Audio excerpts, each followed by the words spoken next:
So we have seen that add, delete, and can be done in actual cost of order 1, and the decrease key can be done in amortized cost of order 1. So we have also seen that the delete minimum can be done in order rank of h, right? So the maximum number of children that a Fibonacci heap can have at any point of time. So the only thing that is left now is to show that the rank of h is always going to be smaller than 2 times log of n. Let's look at the proof of this in this video. So let's fix a time, right? So let's fix a point of time. Let us look at a node, any arbitrary node x, and let it have k children. Let's denote y1, y2, yk, denote the children of x in the order in which they became children of x, right? So some node becomes the children of x because of the merge operation. So the merge operation happens when I call the decrease delete min and when I do the consolidation. So so the y1 was became the first child, and then let's say that y2 became the second child, and so yk is the last child, right? So it has k children at this point of time, and so this is the order in which they actually became the child. Okay, so now let's just stare at the ith child here. Now this theorem is saying that if you look at the ith child, right? So the rank of y of I should be at least I minus 2. So it cannot happen that the ith child here will not have any children. They should have at least I minus 2 number of children, right? So why is this true? Let's look at the case where the time when I became the child of x. When this node y of I becomes when y of I became the child of x, x already had I minus 1 children, right? So you merge two trees only when the rank of two trees are same.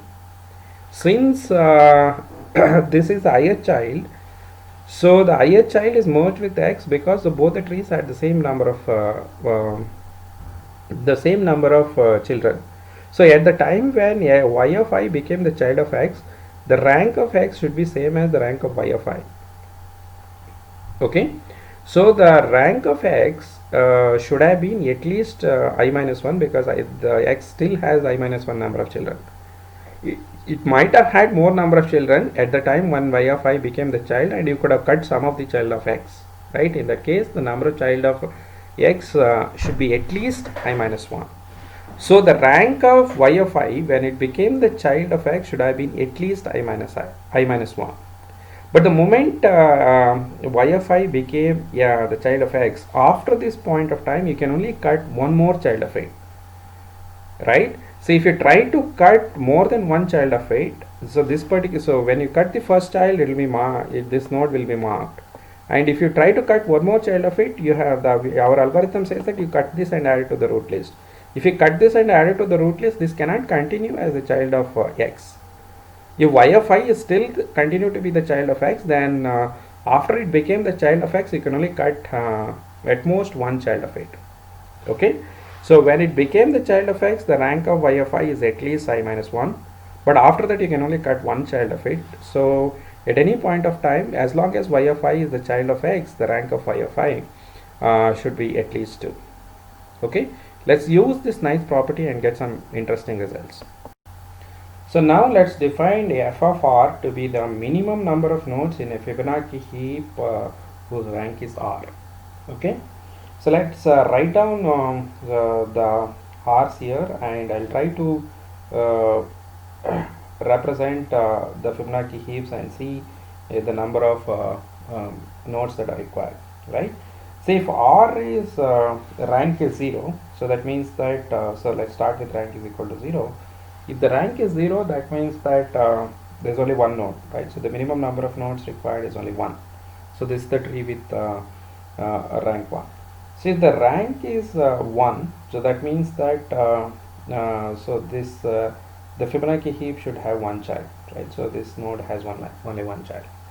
So that if the rank is 2, that means that you should have 2 children, right? So the minimum number of trees, so this is f of r here now is the minimum number of nodes required is 1 here, the minimum number of nodes required is 2 now, the minimum number of trees that are required is 3 now. Okay, so if the rank is 3, then they should have the 3 children. But remember that the third one should have at least one child. So remember that the previous theorem said that if you take if x is y1, y2, y of I, and the ith child should have at least I minus 2 children. So this is the first child, this is the second child, and the third child should have at least one child. It cannot be left empty. It cannot happen that the third child does not have any child. From the previous theorem, the ith child should have at least I minus 2 children. So the third child should have at least one child. So if you want the rank to be 3, then the minimum size Fibonacci heap that you can construct will look like this. So the number of nodes here is 5. Okay, so 1, 2, 3, 4 and 5. So now let's take 4. So you have a Fibonacci heap which has 4 children. The third one should have at least one child, and the fourth one should have at least 2, 4 minus 2. So the number of nodes here is 8. Now if you take fifth one, right, so there will be 5 children, 1, 2, 3, 4 and 5. So the third one should have at least 1. The fourth one should have at least 2. But the fifth one should have at least 3 children, right? That's what the previous theorem said. And when you come to this particular node, the third one cannot be left empty, right? So you have to just this should have at least one child here, right? So this particular node has 5 children, right? And the third child should have at least one child. The fourth child should have at least 2 children, and the fifth child should have at least third child, and the third child should have at least one child, right? That's what the theorem is. So you notice that the number of minimum number of nodes required to have a Fibonacci heap of rank 5 now will be 13, right? So now if you just ignore this, so let me write it neatly now. So this is f5. So f5, if I write it again, so let's 3, 4 and 5. So the third one has at least 1, the fourth one has 2, and the fifth one has 3, right? So now if I just ignore, so this is how the f5 actually looks like. Now if I cut this fifth child, so what you really have of in the 4 is f4, which is the this is basically the f4, right? And this is the third child, right? This has 3 children, this is basically f3, right? So what you observe is that the number of nodes in f5 is actually equal to the number of nodes in f4 and plus number of nodes in f3, because the last child is f of n minus 2, and if you ignore the last child, what you basically have is only f of n minus 1.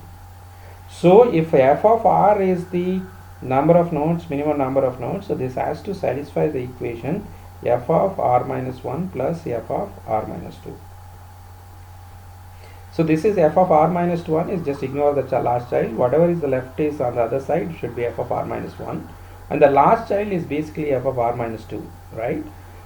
So this is this should have n minus 2 children, right? So this will come back to this tree, right?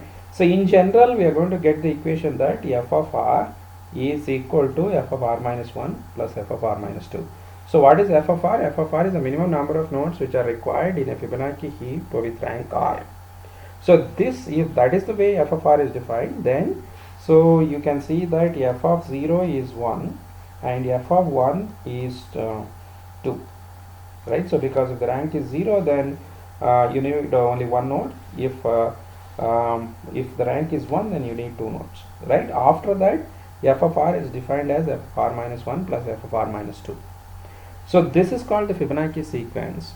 This is the reason why the Fibonacci heaps get the name from, right? So because of this, the Fibonacci heaps are actually called as Fibonacci heaps. So now let's say that there is a Fibonacci heap with rank whose rank is R, okay, and it has n number of nodes.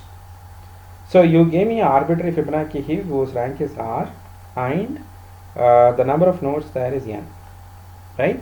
So f of R is defined as the minimum number of nodes which are required in a Fibonacci heap, right?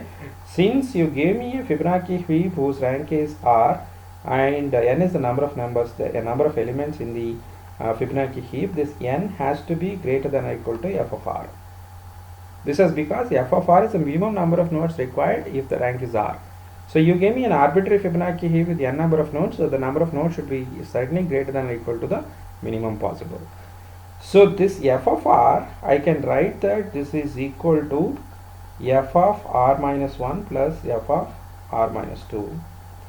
This is certainly greater than or equal to f of R minus 2 plus f of R minus 2. I am using the fact that f of R minus 1 is greater than or equal to f of R minus 2.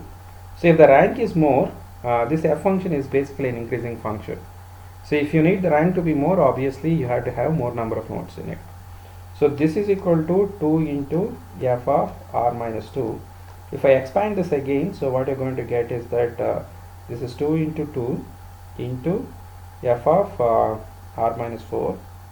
Right, so if I do it again and again, so in general what we're going to get is this is equal to 2 to the power k into f of R minus 2k.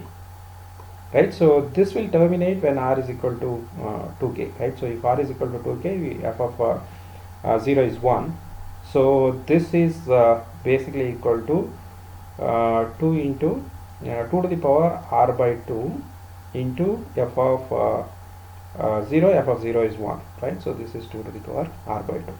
So what we have basically showed is that n should be greater than or equal to 2 to the power R by 2. So R is smaller than or equal to 2 into log of n, right? So what was R? R is the rank of the Fibonacci heap that he gave me, and n is the number of nodes there. So the rank of the Fibonacci heap should be slightly smaller than 2 times the log of n.